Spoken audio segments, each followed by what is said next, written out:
الحمدللہ الحمدللہ الذی حمدا کثیرا کما امر واشهد ان لا الہ الا اللہ وحدہ لا شریک لہ واشهد ان سیدنا و نبینا و مولانا محمدا عبدہ و رسولہ۔ برادران کرام، جنات اللہ کی ایک مخلوق ہے۔ لفظ جن کے معنی ہے، لفظی معنی ہے انویزیبل، حواس یا سینسز سے چھپا ہوا، یہ لفظی معنی ہے۔ یہ ان تمام مخلوقات کے لیے استعمال کیا جاتا ہے۔ یہ لفظ عام لوگ سمجھتے ہیں کہ کوئی ایک ہی قسم ہے بس، یہ ان تمام مخلوقات کے لیے یہ لفظ استعمال ہوتا ہے جو با اختیار ہیں، یعنی فرشتے نہیں ہیں، لیکن انسانی حواس سے میں نہیں آتے اور نظر نہیں آتے۔ تو یہ اصل میں بہت سی قسمیں ہیں، الگ الگ قوتوں والی، بہت سی الگ الگ نسلیں ہیں جن کی صلاحیتیں الگ الگ ہیں۔ ان سب کا مجموعی نام، ان سب کا کمبائنڈ نام جن ہے۔ قرآن شریف نے بتایا کہ اللہ نے ان کو انسانوں سے پہلے پیدا کیا۔ والجان خلقناہ من قبل من نار السموم، آگ کے شعلے سے یا گرم ہوا کے اندر جو لپٹ ہوتی ہے اس سے پیدا کیا انسانوں سے پہلے۔ ایک بات ہمیں یہ معلوم ہوئی کہ مخلوق انسانوں سے پہلے سے ہے، اور دوسری بات یہ کہ اس کی جس سے یہ مخلوق بنی ہے، جیسے انسان کو کہا مٹی سے بنایا، یعنی مادے سے بنایا، زمین کے مادے سے، ارتھ کے ایلیمنٹ سے، زمین کے عناصر سے۔ تو جنات کی تخلیق ارتھ کے ایلیمنٹ سے یا مادی تخلیق نہیں ہے، مادی چیزیں ہمیں نظر آتی ہیں۔ یہ جو آگ کا لفظ استعمال کیا بہت عجیب ہے، اللہ کا کلام ہے۔ خود جنات کی زبان سے تو یہ بات آئی کہ ہمیں آگ سے بنایا، قرآن نے کہیں خالی آگ نہیں کہا۔ اب اس کی بڑی لمبی تشریحات ہیں جس کا یہاں موقع نہیں ہے۔ لغت کے اعتبار سے من مارج من نار یا من نار السموم، خالی لفظ آگ نہیں آیا۔ آگ کے بارے میں بہت بڑے بڑے ایکسپرٹ، ان سے جب یہ سیدھا سا سوال ہوتا ہے کہ یہ مادہ ہے یا قوت، میٹر ہے یا انرجی، تو اس پر بہت بڑے بڑے اسکالر کوئی جواب کلیئر نہیں آج تک دے سکے کہ یہ میٹر ہے یا انرجی۔ وہ کہتے ہیں ایک پروسیس ہے، ایک عمل ہے، اس کو نہ ہم مادہ کہہ سکتے ہیں نہ قوت کہہ سکتے ہیں، درمیانی چیز ہے دونوں کے۔ اب درمیانی کوئی چیز کا نام سائنس لیتی نہیں، تو پھر کہہ دیتے ہیں کہ ایک عمل ہے، پروسیس ہے۔ اس میں سے قوت نکلتی ہے، جیسے گرمی یا روشنی، اس سے یہ مادے کے جلنے سے بنتی ہے، لیکن خود نہ مادہ ہے نہ انرجی ہے۔ تو یہ ایک درمیان کی کوئی اسٹیج ہے جو کبھی کبھی مادی شکل میں بھی آ سکتی ہے۔ اصلاً وہ اس شکل میں رہتے کہ انسان انہیں نہیں دیکھ سکیں اور نہیں محسوس کر سکیں۔ ان میں بہت سی الگ الگ قسمیں یا نسلیں یا نوع ہیں، جیسے انسانوں میں بہت سی ہوتی ہیں۔ بعض وہ ہیں کہ بعض علاقے یا بعض نسلیں ذہین زیادہ ہیں، بعض کم ذہین ہیں، بعض کم ترقی یافتہ ہیں، بعض بہت زیادہ ترقی یافتہ ہیں۔ اور جتنی مخلوقات با اختیار ہیں، جنہیں کچھ چوائس دی گئی ہے کچھ خاص حصے کے اندر، ان میں بڑھنے کا اور ترقی کرنے کا، سیکھ کر آگے علم حاصل کر کے آگے بڑھنے کی صلاحیت ہوتی ہے۔ فرشتے، جس فرشتے کو جس کام کے لیے بنایا گیا، نہ اس سے کم صلاحیت ہوگی کبھی، نہ اس سے زیادہ بڑھے گی اس کے اندر، ویسے ہی رہیں گے۔ جن جانوروں کو جو جن صلاحیتوں کے ساتھ پیدا کیا گیا وہ ویسے ہی رہیں گے، ان کے اندر ہے۔ لیکن انسان جب پیدا ہوا تو کچھ نہیں جانتا تھا، زیرو علم کے ساتھ آیا، اور پہلے جو لوگ علم حاصل کر چکے ہیں اسے دیکھ کر اور پھر ان سے اور آگے بڑھ گیا۔ ہر نسل اور آگے بڑھتی چلی جاتی ہے، کائنات کی قوتوں کو اپنے قبضے میں کرتی چلی جاتی ہے۔ ایسا ہی جنات کے ساتھ بھی ہے۔ قرآن نے ان کے بارے میں بتایا وَمَا خَلَقْتُ الْجِنَّ وَالْإِنسَ إِلَّا لِيَعْبُدُونَ، انسان اور جن دونوں کو ہم نے بندگی کے لیے پیدا کیا ہے، بندے بن کر رہنے کے لیے۔ ان دونوں کا خاص طور سے جو ذکر کیا مفہوم یہ ہے کہ یہ وہ ہیں کہ جو اپنی چوائس اپنے اختیار سے بندے بنے، مجبور نہیں کیا گیا. یہ دونوں نسلیں وہ ہیں. اس لیے ان دونوں کے اندر اللہ کے رسول بھی آئے. قرآن شریف کہتا ہے کہ سورہ انعام میں ہے، یا معاشر الجن والانس، اے جنوں اور انسانوں کے گروہو، الم یاتکم رسل منکم، کیا تمہیں میں سے تمہارے اندر رسول نہیں آئے؟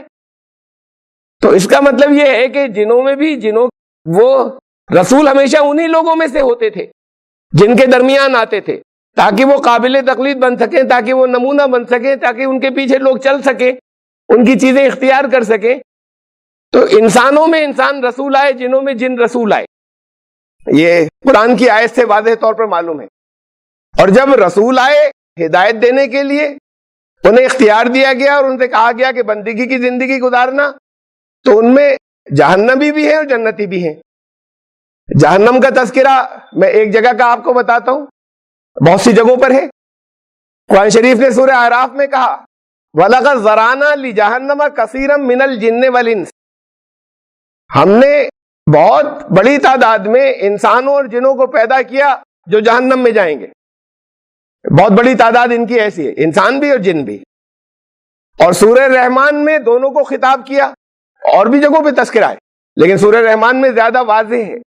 سورہ رحمان میں براہ راست خطاب دونوں گروہوں کو ہے، یا معاشر الجن والانس، دونوں گروہوں کو بار بار دہرایا ہے. فَبِأَيِّ آلَاءِ رَبِّكُمَا تُكَذِّبَانِ، اب تم دونوں گروہ اپنے اللہ کی، اپنے رب کی کس کس نعمت کا انکار کرو گے؟ نعمتیں بتا کر دونوں گروہوں کو، ان دونوں گروہوں کو خطاب کر کے جنت کی بشارت دی، بار بار دی اور بہت سی جگہوں پر دی.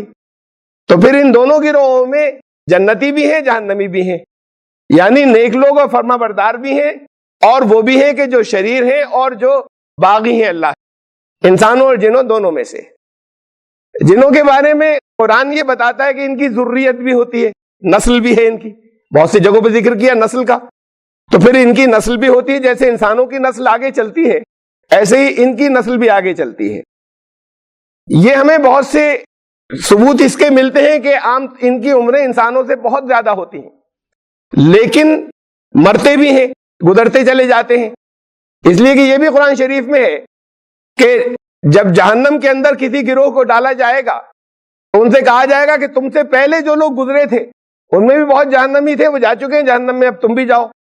تو اس کا مطلب یہ کہ جو پہلے گروہ گزر چکے کا مطلب جنات میں بھی پہلے گروہ گزرتے رہے ہیں، انسانوں میں بھی پہلے گروہ گزرتے رہے ہیں. یعنی وہ مخلوقات ہیں جو پیدا بھی ہوتی ہیں، جن نسل جب چلے گی، ذریت ہوگی تو پیدا بھی ہوں گے، بڑے بھی ہوں گے اور مرتے بھی رہتے ہیں.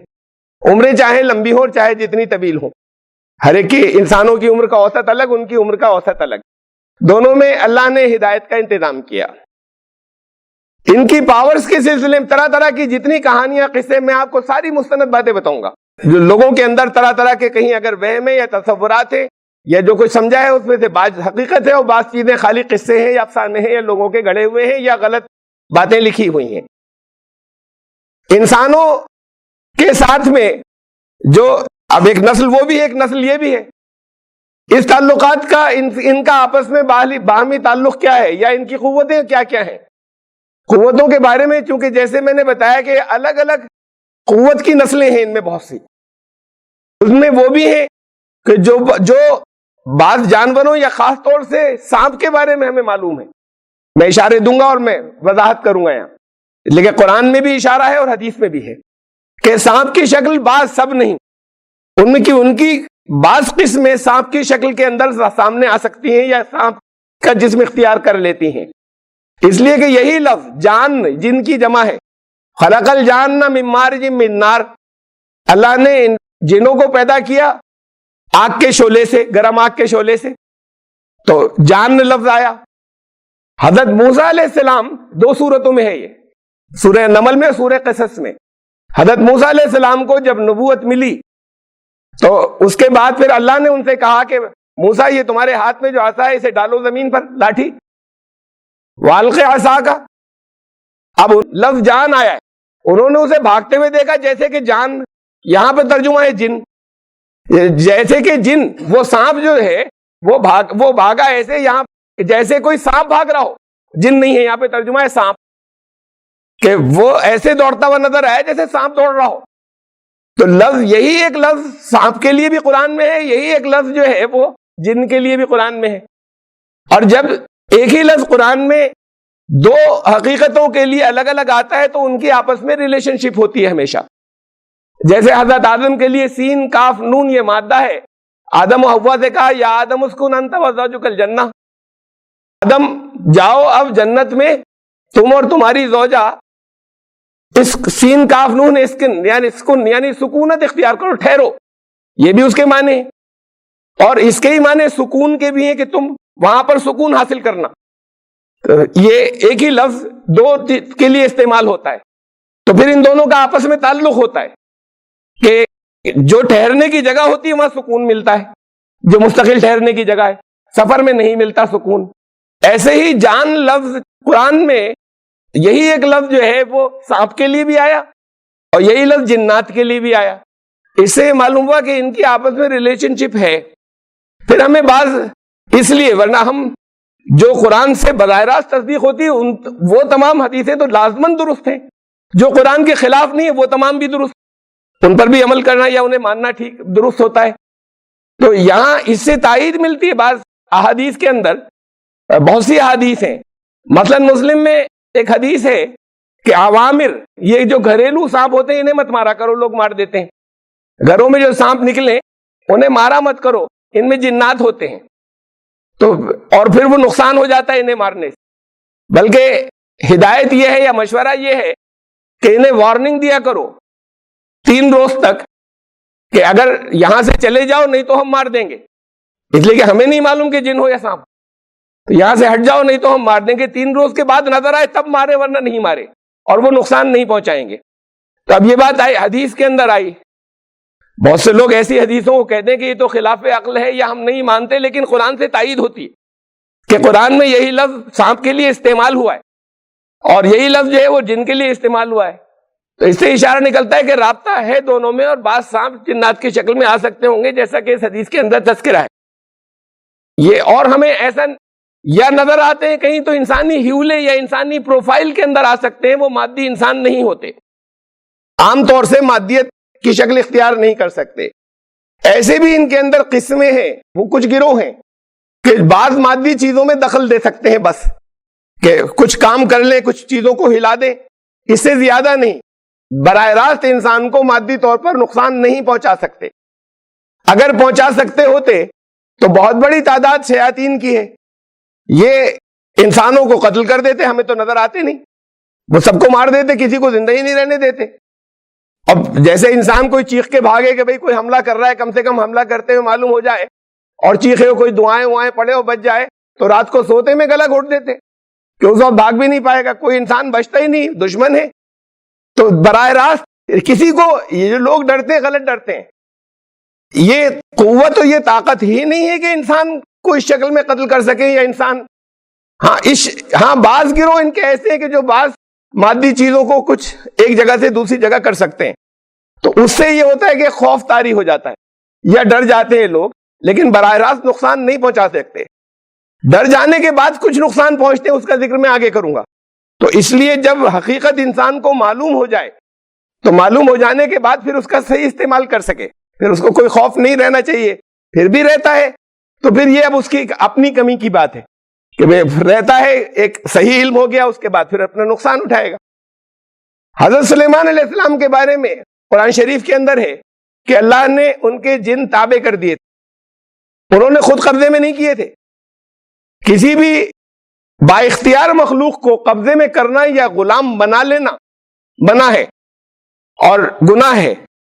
تو وہ سارے عملیات جو ہیں وہ نقصان تو پہنچاتے ہیں لوگوں کو بہت بڑی تعداد میں, جو یہ کوشش کرتے ہیں کہ کسی طریقے سے قبضہ کر لیں یا کہ اپنے قبضے میں کچھ کسی کو لے آئیں. ان میں بڑی تعداد کو, بہت کم کوئی ایسا ہوتا ہوگا کہ جسے نہ پہنچے, ورنہ ان کو بہت خطرناک نقصان پہنچتے ہیں. لیکن اگر نہ بھی پہنچے, فرض کیجئے کر سکتا ہو کوئی اور کوئی کر لے, تو یہ جائز نہیں ہے اور یہ منع ہے اور یہ گناہ ہے. ان کے جو رابطے ہیں حضرت سلیمان علیہ السلام نے خود اپنے قبضے میں نہیں کیے تھے. قرآن شریف میں ہے سورہ سبا کے اندر کہ سلیمان کے لیے وہ بڑے بڑے کام کرتے تھے. اب یہ مادی کام تھے, یہ کوئی بہت طاقتور گروہ تھا جنہیں, یہ سب نہیں ہوتے ایسے. جنہیں اللہ نے حضرت سلیمان کے تابع کر دیا تھا کہ ان کے لیے مکان بھی بناتے تھے اور طرح طرح کی چیزیں بناتے تھے، دیکھیں اٹھوا یہ سب کرتے تھے، لیکن انہیں غیب کا علم نہیں ہوتا، انسانوں کو نظر نہیں آتے، سمجھتے ہیں کہ کچھ بعض لوگوں کے پاس جائیں جو عملیات والے ہیں، وہ جنات کے ذریعے کچھ اطلاعات دے دیں گے اور کچھ بتا دیں گے، انہیں خود غیب کا علم نہیں ہوتا۔ ہم سمجھتے ہیں کہ نظر نہیں آتے تو ان کو علم ہوتا ہوگا غیب کا، تو غیب کا علم انہیں بھی نہیں ہوتا۔ اسی واقعے کے اندر ہے کہ حضرت سلیمان کا جب انتقال ہوا تو پھر اس کے بعد انہیں کافی دنوں تک پتہ نہیں چل سکا، اگر وہ غیب کا علم رکھتے تو پتہ چل جاتا انہیں، اور وہ سرکش تھے سارے، وہ ایمان والے نہیں تھے۔ قرآن میں ہی ہے کہ جب ان میں سے کوئی بھاگنا چاہتا تھا تو اللہ کی طرف سے سزا ملتی تھی، تو مجبوراً ان کے لیے کام کرتے تھے، جیسے ہوا کو یا پرندوں کو اللہ نے مسخر ان کے لیے کر دیا تھا، ایسے جنات کو بھی کیا تھا، اور وہ سرکش تھے، اور اسی لیے پھر وہ باغی ہو کے سب بھاگ گئے حضرت سلیمان کے انتقال کے کچھ دنوں کے بعد، جب ان کو معلوم ہوا کہ ان کا انتقال ہو گیا۔ تو وہاں پہ یہ کہ اگر وہ غیب پر مطلع ہوتے تو یہ وہ ان کی جو وہاں پر کافی اس میں سبکی ہوئی یا بے عزتی ہوئی کہ ہمیں پتہ بھی نہیں چل سکا، ہم اتنے دن فضول کام کرتے رہے، تو وہ ایسا نہ کرتے رہتے، وہ غیب پر مطلع نہیں ہوتے، اور اللہ ہی کی طرف سے براہ راست انہیں سزا ملتی تھی۔ سارے سرکش تھے، سرکش نہیں ہوتے، ایمان والے ہوتے تو پھر جن کاموں پہ نبی نے لگایا تھا لگے رہتے، پھر اس کے بعد وہ بھاگ نہیں جاتے کہ فوراً نبی کی آنکھ بند ہوتی، جیسے انہیں پتہ چلا فوراً بھاگ گئے، تو وہ سارے کے سارے ایمان والے نہیں تھے، وہ سرکش تھے، اللہ نے ان کے تابع کر رکھا تھا۔ تو یہ تو ہمیں کچھ واقعات ملتے ہیں، میں نے اس سے آپ کو بعض چیزیں اخذ کر کے بتائیں۔ اس کے علاوہ انسانوں کے تعلق سے یہ کیا کیا شکلیں اختیار کر سکتے ہیں، بعض ہمیں احادیث کے اندر ملتا ہے، تاریخ کی بعض روایات کے اندر ملتا ہے، فتح مکہ کے بعد رسول اللہ صلی اللہ علیہ وسلم نے کچھ گروپوں کچھ گروہوں کو بھیجا کہ جا کر یہ فلاں فلاں جو بڑے اور مشہور اور پرانے بت ہیں انہیں توڑ کر آؤ، مختلف قبیلوں کے۔ حضرت خالد بن ولید کو بھیجا کہ تم جا کے وہ نخلا کے پاس جو عزا کا بڑا پرانا وہاں کا ساری عرب اس کو پوجا کرتے تھے، اس کا بت جا کر توڑ کر آؤ۔ وہ جا کر اس کو بت کو وہ توڑا ہے، جا کر واپس آ گئے۔ رسول اللہ صلی اللہ علیہ وسلم نے پوچھا، انہوں نے کہاں توڑا ہے، ہم دریافت کیا کچھ کوئی خاص بات دیکھی؟ تو انہوں نے کہا نہیں۔ فرمایا تم نے نہیں توڑا، ابھی تم کچھ نہیں کر سکے، جاؤ پھر جاؤ۔ جب وہاں پھر وہ واپس پہنچے تو ایک عورت کی شکل کی کالی یا بال بکھرے ہوئے وہ چیختی ہوئی نکلی یا حملہ آور ہونا چاہا، اس کو انہوں نے قتل کر دیا۔ اس کے بعد پھر واپس آئے، بتایا ایسا واقعہ پیش آیا، تو انہوں نے کہا اب تم نے اس بت کو قتل کیا۔ تو پھر یہ جو شیاطین ہوتے ہیں، یہ جو پرانے بہت قدیم کہیں اگر بت ہوتے ہیں تو سامنے سے دیکھنے کے اندر پتھر ہوں، لیکن ایسا ہوتا ہے کہ یہ ان جنوں کی سے ان کے رابطے ہوتے ہیں اور وہ ان کی پوجائیں کرتے ہیں اور لوگوں سے ان کی پوجائیں کرواتے ہیں، جو اس شکل میں ہوتے ہیں جو عام انسانوں کے سامنے نہیں آتے۔ انسانی شکل میں یا مادی شکل میں، چاہے وہ سانپ کی شکل میں آئے، چاہے کبھی انسانی شکل میں، ہر ایک نہیں نکل سکتا، یہ بہت خاص بعض گروہوں کی بات ہے۔ تو وہ اگر نکلے تو تب انہیں مارا جا سکتا ہے، تب انہیں قتل بھی کیا جا سکتا ہے کہ اب یہ مادی شکل میں آ گئے، سانپ کی شکل میں آ گئے تو مارا جا سکتا ہے، اس کے انسانی شکل میں آ گئے اسے مار دیا۔ حضرت سعد بن زید کو بھیجا اور مشہور بت دوسرا، فرمایا کہ جا کر اسے تم جا کے گرا کے آؤ۔ وہاں بھی یہی واقعہ پیش آیا کہ ایک عورت ایک بہت کالے رنگ کی اور بال بکھرائے ہوئے، اس نے پجاری سے کہا کہ میں تمہارا ساتھ دوں گی، انہیں روکو یا ان پہ حملہ کرو، لیکن وہ پجاری الگ رہے اور پھر اس کا قتل کر دیا۔ تو یہ جو پرانے جو بہت ہوتے ہیں یا بہت قدیم جن کی پوجائیں چلی آ رہی ہیں، یہ سامنے سے دیکھنے میں پتھر ہوتے ہیں، لیکن اصلاً ان کے ساتھ میں وہاں پر یہ شیطانی قوتیں، شیطان وابستہ ہوتے ہیں، اور اصل میں تو وہ ختم ان شیطانوں کے ختم ہونے کے ساتھ ہی ہوتے ہیں، لیکن وہ شیطان انسانی شکل میں آ سکتے ہیں، اور آ سکتے ہیں تو پھر مارے بھی جا سکتے ہیں وہاں، جیسا کہ ان دونوں کیس کے اندر ہوا۔ باقی تمام کے اندر یہ قوتیں نہیں ہوتی، یہ بعض ہوتے ہیں پھر وہ بڑے قدیم ہو جاتے ہیں، یہ ہر ایک کی بات عام جنات کی یہ قوتیں نہیں ہوا کرتی۔ انسانوں کے پاس وسوسوں کے راستے سے آتے ہیں، قرآن کہتا ہے من شر الوسواس الخناس، میں پناہ چاہتا ہوں وسوسوں، یہ تھاٹس، یہ خالی ویس کے ذریعے، کہ میں خناس کے وسوسوں سے، شیطان کے وسوسوں سے میں پناہ چاہتا ہوں۔ تو انسانوں کے اوپر جو کچھ بھی اٹیک ہوتا ہے وہ سب صرف دماغ کے راستے سے ہوتا ہے۔ انسانوں کو کچھ نظر بھی آتا ہے، طرح طرح کی چیزیں یہ محسوس ہوتی ہیں، وہ سارا دماغ کا پروسیس ہوتا ہے، اصلاً نہیں ہوتا اس کے اندر۔ بہت ریئر کیس ہوتا ہے جہاں پر سچ مچ یہ عام ان کی قوتیں نہیں ہیں. تو اربوں خربوں کے اندر یہ چند کی باتیں تھیں جو واقعات میں نے بتائے, اس لیے بتایا کہ ایسا بھی ہو سکتا ہے, لیکن ان کی قوتیں نہیں ہوتی, وہ صرف نظر آنے میں اس شکل کے ہوتے ہیں کہ وسوسے کے راستے سے آتے ہیں. یوسوس فی صدور الناس, وہ انسانوں کے سینوں کے اندر وسوسے ڈالتا ہے, اس راستے سے آتا ہے. اور وہ وسوسے یا خیالات طرح طرح کے, کبھی کچھ چیزیں دکھا بھی دیتے ہیں, کبھی کچھ محسوس بھی کرا دیتے ہیں, جو دوسروں کو نہ نظر آتی ہیں نہ دوسروں کو محسوس ہوتی ہیں. یہ ہوتا تب ہے عام طور سے کہ یا ان لوگوں کے ساتھ کبھی ہمارے یہاں ہوتا ہے, عورتوں پر زیادہ ہوتا ہے, بعض مردوں کے بارے میں بھی ہوتا ہے. جب اثرات ہو گئے, جن آ گئے, یہ اثرات کا آنا جو ہوتا ہے, یہ اثرات کا آنا ان لوگوں کے ساتھ ہوتا ہے کہ جو یا تو ان کے اندر یقین بہت زیادہ رکھتے ہیں اور یہ سمجھتے ہیں کہ ان کی پاور ہم سے زیادہ ہے. اس بات کو خوب سمجھ لیجئے کہ ان کی پاور آپ سے زیادہ نہیں ہے, ورنہ انویزیبل ہونے والا تو پہلے ہی جو نظر نہیں آ رہا وہ تو پہلے ہی چھٹی کر دے گا, وہ ختم کر دے گا. تو پاور ان کی آپ سے زیادہ نہیں ہے. اور جب وہ مادی شکل میں آتے ہیں تو انسانوں کے ہاتھوں مارے جاتے ہیں, سانپ مارے جاتے ہیں, جو انسانی شکل میں آ جائے. اور وہ جو بہت بڑے اور بہت قدیم, وہ بہت پاورفل تھے, انسانی شکل میں آ گئے تو وہ مارے گئے مسلمانوں کے سپہ سالاروں کے ہاتھوں. تو وہ جو وہ بھی چھپ کر رہتے ہیں, اگر کوئی سامنے اگر شکلوں میں آ سکے. تو یہ خالی خیالات ہیں جو تصویریں طرح طرح کی لوگوں کو دکھا دیتے ہیں. اس کے بارے وہ جو کم قوت ارادی کے ہوتے ہیں, یا کوئی ذہنی طور پر پہلے سے دماغی طور پر کمزوری یا کوئی بیماری ہوتی ہے, عورتوں کی قوت ارادی کچھ کم ہوتی ہے, یا کوئی کمزوری مردوں کی بھی کوئی دماغی طور پر کچھ کمزور ہوتے ہوں, یہ ان کے اوپر یہ جسے کہتے ہیں دن آ گئے, اثرات آ گئے, تھاٹ پروسیس ہوتا ہے سارا, ان کے دماغ کو کیپچر کر لیتے. اس سے زیادہ کچھ نہیں ہوتا, کسی طرح کا ڈائریکٹ کچھ نہیں کر سکتے. اگر اپنے آپ کو مضبوط رکھیں اور احساس اس کو جگائیں کہ یہ ہمارا نہیں بگاڑ سکیں گے, اور یہ ہماری اپنی کمزوری تھی کہ ہم نے سرنڈر کیا, تو پھر کچھ نہیں کر سکتے.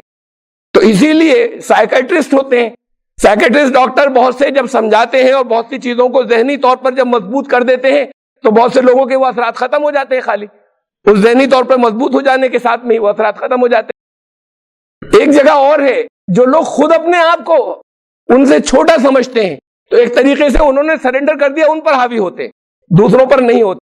قرآن شریف میں سورہ جن میں ہے یہ بات, سورہ جن کے اندر یہ آیا, سورہ جن کی 6 آیت, سورت نمبر 72, کہ انسانوں میں سے بہت سے گروہ یہ کرتے تھے کہ جنوں کے گروہ کی پناہ چاہتے تھے, ہماری مدد کرو, ہم پریشانی میں ہیں. کہیں کچھ اگر رابطہ بھی ہوا یا سامنے سے نہیں بھی ہو تو انہیں آوازیں دیتے تھے, ہوتے تو ہیں ہر جگہ. تو وہ مدد چاہتے تھے, ان کی پناہ چاہتے تھے اپنے. اب انہوں نے اپنے آپ کو انفیریئر کیا, کم, اپنا درجہ چھوٹا کیا, یہ زیادہ پاورفل ہے, ہماری مدد کریں گے. تو قرآن میں ہے کہ اس سے ان کا تکبر اور بڑھ جاتا تھا. آگ سے پیدا کیے گئے تو یہ مادہ ان کے اندر انسانوں سے زیادہ ہے تکبر پیدا ہو جانے کا, تو اس سے ان کا غرور و تکبر جو ہے وہ اور بڑھ جاتا تھا. زادوہم رہقا, یہ چیز بڑھا دیتی تھی. تو وہ ایسے انسانوں کے اوپر حاوی ہو جاتے ہیں جو انسان خود اپنا قبضہ دے دیں یا خود اپنے آپ کو سرنڈر کر دیں اپنے اعتقاد کے باعث کہ یہ ہے پاورفل, ان کی مدد حاصل کریں. اس میں جو اچھے ہوتے ہیں, نیک ہوتے ہیں, جو پرانا لگاتار جو چیز چلی آ رہی ہے, ہمیں کہیں سے یہ نہیں ملتا کہ نیک انسانوں میں سے نیک لوگ نیک جنوں کی کوئی مدد چاہتے ہوں. فرشتے مدد کرتے ہیں ان کی, اللہ کی طرف سے جو مدد آتی ہے وہ ان ذرائع کے ذریعے آتے جو فرشتے. رسول اللہ صلی اللہ علیہ وسلم کے پاس کچھ جن آئے, کلام سنا, اسے مانا سمجھ میں آیا, قبول کیا, جانے کے بعد تبلیغ بھی کی, بتایا. اب یہ کہیں نہیں ملتا کہ جنگوں میں ساتھ دے رہے ہیں, اب تو ساتھ ہو گئے, ایمان والے ہو گئے, اب آ رہے ہیں اپنی فوج بھی لے کے کہ ہم آپ کی جنگ میں مدد کریں گے. کسی معاملے میں رسول اللہ صلی اللہ علیہ وسلم ان سے مدد طلب کرتے ہوں, تو جو اچھے بھی لوگ ہوں, جو ایمان والے بھی ہوں, انسانوں کا یہ رتبہ نہیں ہے کہ ان سے مدد طلب کریں. تو جو ان میں سچ مچ ایمان والے ہوتے ہیں ان سے بھی مدد طلب نہیں کی جاتی, اور اگر کی جاتی ہے تو پھر اچھے بھی اور ایمان والے بھی, ان کے اندر یہ مادہ زیادہ ہوتا ہے تو ایک تکبر آ جاتا ہے ان, اب وہ آ جاتا ہے تو پھر وہ الٹا نقصان دیتا ہے. زیادہ سے زیادہ کچھ معلومات حاصل کرنے آ سکتے ہیں. رسول اللہ صلی اللہ علیہ وسلم کے پاس آئے علم حاصل کرنے کے لیے, تو اچھے علم والوں کے پاس کوئی علم کو سیکھ سکتے ہیں. اس کے علاوہ کسی مدد کا کوئی رابطہ نہیں ہوتا. جتنی کہانیاں ہیں سب جھوٹی, جتنے دعوے ہوتے ہیں سب جھوٹے, اس لیے کہ وہ الٹے نقصان پہنچ جاتے ہیں. اگر اس طرح کی کوشش کی جائے. ہاں جو برے گروہ ہیں ان کے رابطے ہوتے ہیں ایک دوسرے کو مدد کرنے کے. یہ بھی قرآن کہتا ہے کہ یوں ہی بعضهم الی بعض، ان کے بعض ایک دوسرے کو وحی کرتے ہیں. یہ لفظ وحی جو ہے اس کے لفظی معنی خفیہ اشارہ، یعنی ایسے بات کو پہنچا دینا جو دوسروں کو محسوس نہ ہو، اسے وحی کہتے ہیں. اس کو بھی وحی کہا جاتا ہے اصطلاحاً جو اللہ کی طرف سے نبیوں کے پاس آتی ہے. اور یہ لفظ اس کے لیے بھی استعمال ہوا وحی کرنا کہ ان کے شیاطین کے بعض جو ہے انسانوں اور جنوں میں سے دونوں ایک دوسرے کو وحی کرتے ہیں، یعنی ایسے اپنی بات پہنچاتے ہیں جو دوسروں کو محسوس نہیں ہوتی. ان کا کوآپریشن چلتا ہے آپس میں. پھر قرآن شریف میں یہ بھی ہے کہ حشر کے دن ان سے پوچھا جائے گا، سوال جنوں کے گروہ سے سوال کیا جائے گا کہ ان سے کہا جائے گا یا معاشر الجن قد استکثرتم من الانس، تم نے تو بڑا انسانوں کے گروہ سے بڑے فائدے اٹھائے، بڑا ان کو ایکسپلائٹ کیا، بڑا استعمال کیا.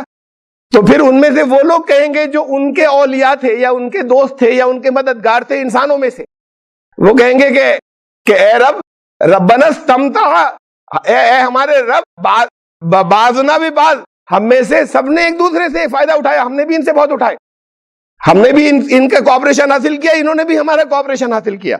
تو برے مقاصد کے لیے ایک دوسرے سے یہ برے لوگوں کو تو ہو سکتے ہیں رابطے، وہ بھی عام لوگوں کے نہیں ہوتے. کم از کم ایک دنیا کے اندر گروہ یا تنظیم ایسی جس کے بارے میں ہمیں معلوم ہے کہ ان کے براہ راست رابطے اس شکل کے ہوتے ہیں کہ ایک دوسرے کی وہ مدد کرتے ہیں. یہ تمام دنیا کو کنٹرول کیے ہوئے ہیں اور تمام دنیا کے اندر آج سے نہیں، وہ چلا رہا ہے حضرت سلیمان علیہ السلام کے دور سے، اور وہ تمام دنیا کے اندر مختلف سازشیں کرتے ہیں. یہ ایک دوسرے کی مدد کرتے ہیں، وہ ایک دوسرے کے بارے میں ایک دوسرے کو انفارمیشن دیتے ہیں. تو یہ بات بھی جو ہے کہ ان میں سے یہ ہر ایک اس کے اوپر قادر نہیں ہوتا. ان کے بعض گروہ، ان کے ٹاپ کے جو گروہ ہیں وہ ان کے یہاں کے بھی ٹاپ کے لوگ ہوتے ہیں، وہ گروہ ہوتے ہیں کہ جو یہ ہوتے ہیں کہ ایک دوسرے سے رابطے رکھتے ہیں ایک دوسرے کی مدد کے لیے. تو یہ ان کا کل ملا کر، اصل میں تو اور بھی بہت سی چیزیں ہیں جو ہمیں قرآن شریف سے معلوم ہوتی ہیں اور ان سے اشارے ملتے ہیں. کروں یہ جتنی چیزیں رکھی ان کی آیات کے ساتھ ان سے اور بھی بہت سی چیزیں نکلتی ہیں جو بیان کی جا سکتی ہیں. لیکن جیسے اتنی بات اور کہ جیسے مادی ترقی انسانوں کی چل رہی ہے، ایسے ہی کائنات کو مسخر کرنے کی ترقی ان کے یہاں بھی چل رہی ہے. بہت آگے بڑھ چکے وہ بھی، یہ بھی آگے بڑھتے چلے جا رہے ہیں. اس میں جو شیاطین ہیں وہ شیاطین کسی خاص وقت پر اس درجے کے ہو جائیں گے کہ پورا گروہ، ابھی تو چند قسمیں ہیں، وہ پورا گروہ جو زیادہ خطرناک ہے وہ انسانی شکل میں نکل آئیں گے، مادی شکل اختیار کر کے. اس لیے کہ ابھی ان کی، جب تک وہ اس شکل میں انسانوں کو نقصان نہیں پہنچا سکتے، جب وہ مادی چیز حاصل کر سکیں گے تب انسانوں کو نقصان پہنچا سکیں گے، آ کے لڑ سکیں گے.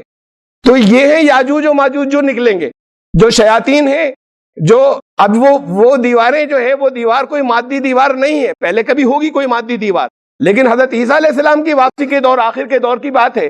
ابھی کہیں اگر دیوار بنی ہوتی تو اس کو کبھی بھی، اب آج کسی کو کوئی دیوار نہیں روکتی، اگر وہ کچھ قومیں ہوتی، منگول قومیں، تو گھوم کر آ جاتی. یہ تو آخر کے دور کا قصہ ہے جو بات بتائی گئی. تو یہ جو ان کا اطلاق ہوتا رہا ہے پچھلے دور کے اندر الگ الگ قوموں کے اوپر، کوئی حرج نہیں تھا اس کے اندر، لیکن اصل یاجوج ماجوج جو ہے ان کے مادے جو ہے اسی کے اندر، اس کے معنوں میں پھر الگ بڑی تفصیل ہے اس کی کہ یہ کہاں ہیں، کیسے ہیں، کس جگہ پر ہیں اس وقت.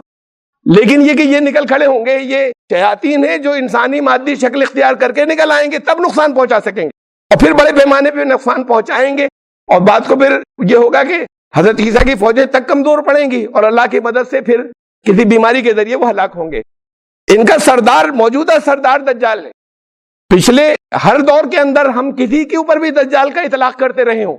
رسول اللہ صلی اللہ علیہ وسلم کے زمانے میں یہ لڑکا تھا یہودی ابن سیاد، اس کے اوپر اطلاق ہوتا تھا کہ یہ رسول اللہ صلی اللہ علیہ وسلم مختلف موقعوں پہ حدیثوں میں آتا ہے کہ اس کے اوپر شک کرتے تھے کہ یہ دجال ہے.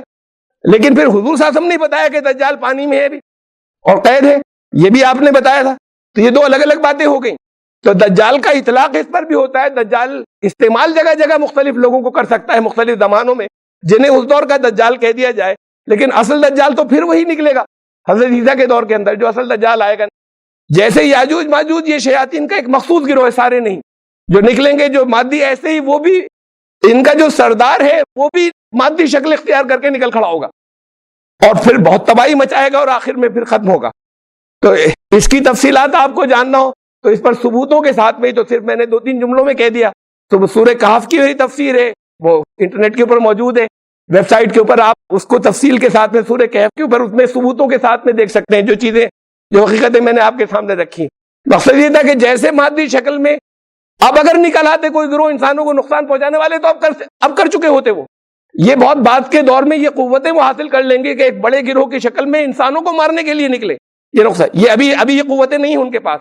ترقی ان کی جاری ہے, ان کا اپنا ایک ڈیفنس ہے. اس وقت دجال کا اپنا ایک ڈیفنس ہے. اس ڈیفنس کو اپنے ہٹا کر پھر وہ نکل کھڑے ہوں گے کہ اب ہم بہت طاقتور ہو گئے, اور پھر وہ آخری مار کے جو ہے اس وقت پیش آئیں گے. انسانوں کے رابطے کے سلسلے میں جیسے میں نے بتایا کہ مختلف لوگوں کو تکلیفیں, بیماریاں جو ہو جاتی ہیں, تو یا تو اس لیے ہوتی ہیں کہ انہوں نے خود سرنڈر کر دیا اپنے آپ کو, ذہنی طور پر اپنے آپ کو نیچا کر دیا. جو ذہنی طور پر نیچا کر دے اس کو تکلیف پہنچ جاتی ہے, پہنچتی دماغ کے راستے سے, اصلاً وہ کوئی حقیقت اس کی نہیں ہوتی. یا جو کسی وجہ سے دماغی طور پر کچھ کمزور ہوتے ہیں یا ان کو پہنچ سکتی ہے کسی شکل میں, اس کی مادی حقیقت کچھ بھی نہیں ہوتی.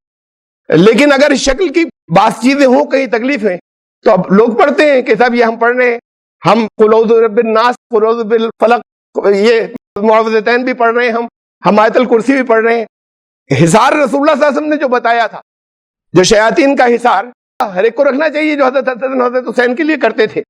اعوذ بکلمات اللہ التامۃ من شر کل شیطان وہامۃ وعین اللامۃ تحسنت باذن الف الف لا حول ولا قوۃ الا باللہ العلی العظیم. یہ صبح شام 7 مرتبہ رسول اللہ صلی اللہ علیہ وسلم اس کا حصار کرتے تھے اور دم کرتے تھے. تو پھر ان کے لیے کچھ مخصوص, جو کہ مخصوص قوتوں کے ہوتے ہیں, عام سب سے ڈیفنس کے لیے یہ عام دعائیں اپنی جگہ ہوتی ہیں, لیکن پھر مخصوص قوتیں جو ایسی آ جائیں اس کے لیے پھر مخصوص دعائیں ہوتی ہیں. پھر ان سے وہ رک نہیں پاتے, پھر وہ رکتے ہیں تو پھر اس سے رکتے ہیں. سب لوگ استعمال کیا کریں کہ صبح شام اس کا خیال رکھیں اور حصار کر لیں. پھر وہ قوتیں جو ہیں وہ اثر نہیں کر پاتی, اور انسانوں کے اگر کسی کے ہو بھی دماغ کو متاثر کریں تو پھر اس کا اٹیک جو ہے وہ ختم ہو جاتا ہے. یہ الگ بات ہے کہ پہلے ہی سے جو ذہن کے وسوسے ہیں وہ پریشان کرنے کے بعد ابھی تھوڑے دنوں بیماری باقی رہے اور آگے چلتی رہے. تو یہ میں نے بہت مختصر ان کے سلسلے میں جو انسان جاننا چاہتے ہیں, جو لوگ جاننا چاہتے ہیں, اور جو چیزیں زیادہ تر وہ جو قرآن سے ثابت ہیں یا قرآن شریف میں اشارے ملتے ہیں, وہ چیزیں آپ کے سامنے رکھی. اللہ تعالیٰ ہمیں ان سے نیچے رہنے, ان کے انڈر میں جانے, ان کے تحت جانے, ان سے گھبرانے جس کی اللہ نے ان کو قوت نہیں دی ہے, وہ قوتیں ان کے اندر ماننے سے بچنے کی توفیق عطا فرمائے. نقصان اس سے پہنچتے ہیں. اپنی قوت ارادی کو مضبوط کیجیے, آگے جائیے, اور بہرحال دعا اور اس کا سہارا لیجیے, تو انشاءاللہ کسی کو کوئی نہ صرف یہ کہ نقصان نہیں پہنچے گا بلکہ انسان برتر ہی رہے گا. یہ تو انسان کو جب زمین پر بھیجا تھا, یہ تو پہلا مارکا اس زمین پر آنے سے پہلے ہی سے مارکا طے ہو گیا تھا. سے کہا گیا تھا کہ شیطانوں کے سردار سے کہ تم ان کو ہر طریقے سے کوآپریٹ کرو گے. یہ تھا سجدے کا مفہوم. تو اس نے انکار کر دیا کہ میں سپیریئر ہوں, یہ مجھ سے انفیریئر ہے, اور وہاں سے آج تک یہ مارکا چلا رہا ہے. اس نے کہا کہ میں آگے بھی دکھا دوں گا یہ کہ ان کو میں تباہ کر دوں گا. تو وہ تباہی اصل میں اخلاقی تباہی ہے جو تباہ کر دینے کی بات. وہ تباہی کو یہ نہیں تھا کہ انسانوں کو مالی طور پہ تباہ کر دیں گے, کر دیں گے, کہ یہ کوئی جگہ ایسی نہیں, تعداد میں بہت زیادہ انسانوں سے, بہت زیادہ, کوئی جگہ ایسی نہیں جہاں نہیں ہوتے. یہاں بھی ہیں, آپ میں سے ہر ایک کے گھروں کے اندر ہیں, لیکن وہ دخل نہیں دیتے کسی بھی معاملے کے اندر. کسی معاملے میں کوئی دخل نہیں دیتا. ان کے اپنے ایڈجسٹمنٹ ہے خالی جگہوں کے, کیسے کیسے وہ اپنی جگہوں کو ایڈجسٹ کر کے رہتے ہیں. اب کوئی پرانی جگہ نئے سرے سے تعمیر کیا جو بہت دنوں سے ویران پڑی ہو, تو اب وہاں ان کے اپنے ایڈجسٹمنٹ تھے, اب اس میں دخل اندازی کی تو اس کے اندر کوئی پریشانیاں آ سکتی ہیں. تو اس لیے جیسے سانپوں کے کوئی بہت پرانی جگہ ہو, ویران ہو, نئے سرے سے اب بنانی شروع کر دی. گھر کے کچھ حصے بالکل ویران بہت دنوں سے شروع تھے, اب آج سے استعمال شروع کر دیا. تو یہ ہوتا ہے کہ پھر وہاں پر جب انسان نہیں رہتے تو وہ اس کے حساب سے وہ اپنی ان کی ضروریت رہتی ہے. اب ان کو پریشانی ہوتی ہے, ان کے ایڈجسٹمنٹ جو ہے وہ ڈسٹرب ہوتے ہیں. جب انسان اس کے اندر ایسا جیسے انہوں نے دخل اندازی کی, انہیں ڈسٹرب کیا, تو اس شکل میں وہاں پر کچھ پریشانیاں, نقصانات کے اندیشے ہوتے ہیں. تو اس سے جیسے سانپوں کے معاملے میں ایسے ہی کم از کم 3-4 دن جو ہے وہ ان کو پہلے اطلاع دی جائے وہاں پر کہ بھئی ہمیں یہاں پر اپنا ایڈجسٹمنٹ کر لیں. اگر کچھ لوگ یہاں پر رہتے ہوں, اللہ کی کوئی مخلوق یہاں رہتی ہے تو اپنے کر لیں, ہماری ضرورت ہے, ہم استعمال کرنا چاہتے ہیں, آپ کو زحمت نہیں ہو, آپ کو تکلیف نہیں ہو. پھر اس کے لیے کوئی دعائیں ہیں مخصوص کہ اس کے ساتھ میں شروع کریں, ان دعاؤں کے ساتھ میں اطلاع پہلے سے دے دیں. لیکن اچانک ایسے نہ کیا کریں. کسی بہت پرانی خالی جگہ پڑی ہوئی کو, اس سے کچھ تکلیفیں کبھی کبھار پہنچ سکتی ہیں, لیکن اب ویسے نہیں نقصان پہنچاتے, بہت زیادہ پہنچا بھی نہیں سکتے, لیکن کوئی کمزور بھی ہے وہ آپ اسے لگاتار دبا دیں گے تو, اور آپ کو نظر نہیں آ رہا تو کسی جگہ کاٹ لے گا, کسی جگہ کچھ پریشان کرے گا. اب ہوتی ہے پریشانی تو پھر وہ بھی کوشش کرتے ہیں کس طریقے سے ہم انہیں پریشان کریں. تو اس لیے اس طرح کی دقتیں آتی ہیں, اس سے کو آپ ایوائڈ کر سکتے ہو, بچ سکتے ہو. کسی طرح کی پھر کوئی فکر یا کسی ڈر کی یا خوف کی, جتنا خوف ہوگا, دیکھیے جنگلات کے جنگلات کاٹ دیے، وہاں سب بھی لوگ رہتے تھے. وہ لوگ جو ان کو مانتے ہی نہیں سرے سے، ان کے اوپر کوئی اثر نہیں ہوتا. اس لیے نہیں ہوتا کہ وہ ذہنی طور پر سرنڈر نہیں کر رہے، وہ کہہ رہے ہوتے ہی نہیں، جن کو یہ چیز نہیں ہوتی. تو اب ذہنی طور پر، حالانکہ انہی کے یہاں کے جو عیسائی لوگ ہیں یا مغربی ممالک ہیں حضرت عیسیٰ کو مانتے ہیں، حضرت عیسیٰ کو اس درجے تک مانتے ہیں جیسے خدا کا بیٹا. انجیلوں میں بہت تذکرہ ہے حضرت عیسیٰ کے بدروحوں کو نکالنے کا. وہاں الفاظ بدروح ہیں یا اسپرٹس ہیں، اصل میں جنات ہیں. کہ کوئی اگر کسی پہ اثر ہوا تو حضرت عیسیٰ نے اس اثر کو ختم کر دیا اور اسے صاف کر دیا یا ٹھیک کر دیا. بعض موقعوں کے اوپر اس کے اندر انجیلوں میں کئی جگہ پہ اس بات کا تذکرہ ہے. لیکن ہمیں دعوت کا تذکرہ نہیں ملتا کہ پچھلے نبیوں نے ان کو دعوت دی ہو. رسول اللہ صلی اللہ علیہ وسلم نے دعوت دی. تو دعوت تو آپ بھی دے سکتے ہیں. ان پر دعوت دینا آپ کو نہیں بھی نظر آتے تب بھی آپ کو معلوم ہے ہر جگہ ہے، تو آپ خطاب کر کے دعوت دے سکتے ہیں، دین کی باتیں، ایمانیات کی باتیں بتا سکتے ہیں اور ان سے متاثر ہوتے ہیں. یہ دعوت پچھلے نبیوں کی تو ہمیں نہیں ملتی کہ حضرت عیسیٰ ان سے کہتے ہیں بھائی تم شر پہنچا رہے ہو، تم ایمان ہی لے آؤ. لیکن رسول اللہ صلی اللہ علیہ وسلم کے واقعات ہیں کہ جہاں پر آپ نے دعوت دی اور وہ ایمان لائے.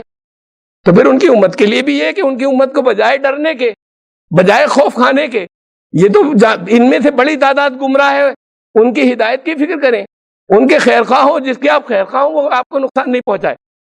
اور خود اپنے آپ کو کمزور مت بنائیے جب اللہ نے آپ کو ان سے کمزور، جب ان کو یہ قوت نہیں دی ہے کہ وہ زیادہ آپ کے اوپر حاوی ہو سکیں. بعض خاص موقعوں پہ بعض ان چیزوں کو آپ ایوائڈ کر سکتے ہیں یا بچ سکتے ہیں ان سے، اس کے علاوہ ان کی قوت نہیں ہے. تو پھر سرنڈر کرتے ہیں تو نقصان پہنچتا ہے. ذہنی طور پر جب اپنے آپ کو سرنڈر کر دیتے ہیں، اسے ہٹا دیں. یہی سائیکریٹسٹ کرتے ہیں دوسرے انداز میں، وہ اسے نہیں مانتے لیکن ذہن کو وہ مضبوط بنانے کی کوشش کرتے ہیں اور اس سے بہت سے موقعوں پہ فائدہ ہو جاتا ہے. تو اللہ تعالیٰ جو بھی یہ آتھینٹک صحیح معلومات تھی جو میں نے آپ کو دی، اس سے جس کو بھی ضرورت ہو اسے فائدہ اٹھانے کی توفیق عطا فرمائے. انسان کو اللہ نے ان سے بہتر بنایا ہے. اب جو بہتر ہے وہ اپنے آپ کو جو مقام اللہ نے دیا اس مقام سے اپنے آپ کو گرائیں نہیں. اور پھر اصل میں تو یہ کہ ان میں گمراہ بہت ہیں. کوشش تو یہ کریں کہ کیسے ہم ان کے لیے خیر خواہ ہوں، ان کی خیر خواہی کی بات سوچیں، ان کی خیر خواہی کے لیے ان سے دعائیں کریں، نقصان پہنچنے ختم ہو جائیں گے. بارک اللہ لنا